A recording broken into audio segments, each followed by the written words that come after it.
Chapter 120 Setting Off. Hinata returned from her attack on Tempest, which would later be called the Templar Captain's Revolt, having suffered a crushing defeat. Without a single apology or excuse, Hinata resigned as the head of the Imperial Guard and cut all ties with the Holy Empire Rebellion. As such, even the Emperor's representatives, the seven celestial sages, could not punish her. Therefore, they simply decided to continue observing the situation. The Western Saints Church, however, could not stay silent. She selfishly went off on her own and even lost. Losing to monsters is a problem in itself, but she even dared to return alive, and even confirmed that those remaining in Tempest were alive and well. In other worlds, they came as assassins but were defeated fair and square. That's not a mistake one can easily recover from. In fact, had they all died, the church could have attributed it to monsters' wicked and cruel nature, rile up all of humanity, and for the church, this is by far the worst outcome. Even then, Nicholas was happy that Hinata returned. But that's a different matter. The problem remains. And then, to Nicholas, who was holding his head, Hinata so said, "Just say that I acted on my own, fooled the knights, and acted without the church's approval. Though it will contradict the church's dogma that all monsters are evil, but at least it won't subvert all of it. After all, the weak need the church. We can't go around losing an organization that is willing to extend the weak a hand. Now, can we?" Without any hesitation, she proposed to Nicholas. Just as before, as if looking down upon the world, she presented the most logical conclusion. If necessary, cut away one to save the whole. Perfectly pragmatic. Even if the one to be cut away is she herself, she would not hesitate. But still, she seems to have changed a bit. No longer are her eyes filled with blind devotion to the creed. Her face instead carries a smile of nearly divine kindness. And this was a proposal Nicholas could not refuse. Though her face now expresses heartfelt kindness, it did not change her nature. Her proposal is well thought out, and the church would suffer minimal damage as the result. Nicholas understood that too well. "Hinata, did you change a bit?" "Have I? Can't know yourself now, can you? But I do think that I was in too much of a hurry to save people with my own hands, so I thought, I don't think I was wrong to sacrifice the few to save the many. I can proudly say that I fought for what I believed in. But I also don't think it's wrong to try to save everyone. I think I was too focused on the big picture and lost something important. I don't want to save just the majority. I want to save everyone. Feel free to laugh if you think it is impossible. I just want to see the world, judge it with my own eyes, and pick the path I truly believed in." "Is that what the Demon Lord taught you?" "No, not really. A beloved teacher admonished me, and I recognized the existence of a Demon Lord." "Recognized a Demon Lord?" "Yeah, it was not pure evil, just another soul living quite selfishly." "Is that so? Well then, I will believe in you, Hinata-sama, and the Demon Lord whom you believed in." For Nicholas, Hinata is and was everything. Even if she lost, he could not complain if she returned alive. If the Empire decided to punish Hinata, he fully intended to use the West Saints Church to defend her. This time, however, it was unnecessary because Hinata herself decided to resign from her post, and disposing of the whole affair as the Templars' captain's revolt. Hinata became a stray adventurer, one who gives hope to the weak, a hero. The knight who lived by the creed was dead, and instead the hope of the people was torn. Nicholas understood this as well, thus he did not oppose her actions. Later he would come and to regret it. Hinata then assembled the Templars and the Blood Shadows and declared that she steps down from her post. The Templars were content, but the Shadows opposed her declaration. Dot.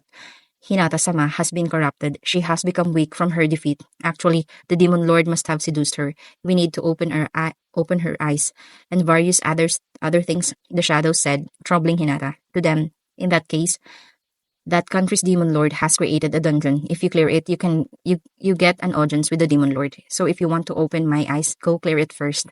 Hinata said, and the Blood Shadows, as if having received their orders, departed. Is it fine? Nicholas asked. Probably. No one dies in that dungeon.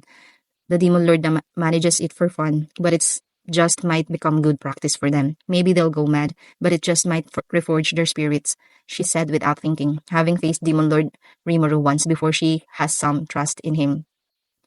There's also the fact that Arnawood is there and has related enough for her to make her own conjectures. She also has a good idea as to how to clear that dungeon. Besides, perhaps only Pinata could, but those shadows would be unable to clear the dungeon. Blood-crazed and seeing nothing but dogma, the labyrinth was only to break their spirits. In fact, later on this became a sort of pilgrimage for forging your spirit. You would challenge that hell again and again as long as your spirit doesn't break. As Hinata said, it became a place for those weak-willed to gain some mental strength. And the remaining Blood Shadows remained to the Holy Empire of Rebellion, since they were affiliated with the Empire anyways. They simply swore loyalty to the emperor, and upon seeing this man again, Hinata, who would have thought, she lamented, their presence stank of blood that she noticed one time when she was reporting a matter at the Empire. She concluded that their journey to the dungeon was the reason for their much to mechanical and artificial movement. But back to present time, excusing herself before the seven celestial sages was a trial in itself. If she fought, would she win or lose? The thing is, they gave off magic power unbecoming of humans.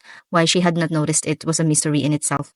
It's because her hero egg has increased a level, allowing her to feel their real presence, but she did not know this at the time. She figured that being focused on the whole made her blind to such an obvious fact. So even though she was not wrong, she simply was not right either. And this mistake, too, would lead to her growth. Holy Empire of Rebellion was most likely a temporary form. The real form was of a city controlled by powerful demon lord level monsters. A monster city undiscovered for many hundreds of years, where human thoughts are manipulated. Not that they are being brainwashed, but undoing the teachings of the Empire is most likely impossible. What terrifying foes they are, Hinata thought. At this point, Hinata could not raise a sword against them. A monster who does not wish to recognize other monsters. No, not simple lack of recognition, but outright hostility. Either way, an enemy who hides behind a veil of humility is far more dangerous than one in plain sight. Before, Hinata would have charged at them demanding a fight, but now she fully thinks through her actions because she wishes to think through things in greater depth, not picking the path of least resistance, but also considering the longest alternative. So it's not like she is lost sight now. Hinata left the West Saints Church. Nicholas and the knights follow behind her. She asked him to make Vice Captain Leonard, the captain, and Arnawood remained as his vice captain. I hear and obey. I will do as you have instructed without delay. However, Hinata, this is also your home. Please return to us at any time. We shall await your return. And at Nicholas' words, other knights also bowed their heads. Even recalling this scene now, these words warmed her heart. Though she lived discarding what she had no use for, she was able to acquire truly kind comrades. For their sake, she should not remain there any longer. But, are you okay? Without turning around, she asked one of the people following her. No problem. My spirit was broken quite a few times during that fight. That Kuranga, was it? Besides, after talking to them at that banquet, I have realized my own narrow-mindedness. Please take me along with you. Besides, the West Saints Church needs people, so they won't be able to spare any as your guards. Well, I probably do for a poor guard, but please let me do it. We probably would never meet another monster like that cur again. Do as you like. What a whimsical fellow, but thanks. When I said do as you like, I didn't mean you are free to crawl into my bed. That I won't permit. Wah, who do you think I am? I would never dare to touch Hinata-sama. Besides, I would be crucified by Cardinal Nicholas. That guy seriously doesn't know how to hold back. He'd seriously kill me. And various other such lines, Fritz mumbled, causing a small smile to break out on Hinata's face. Fritz saw that smile and was immediately at loss for words. This is bad, he thought, seriously. For a second, I would not have minded being killed. Feeling a chill, Fritz dispelled. Beautiful but lacking humanity, overwhelming in strength but lacking in feminine charm. So was she known among people. Fritz was no exception and did not see her as a member of the opposite sex. But that smile blew all these preconceptions away. This is bad, he thought. Didn't think this post would come with such a side benefit, but if others find out, I'll have more people to compete against. Having calmed down to a bit, Fritz tried to order his feelings. It's all right, no problem. He steadied his trembling heart and oriented himself towards his normal train of thought.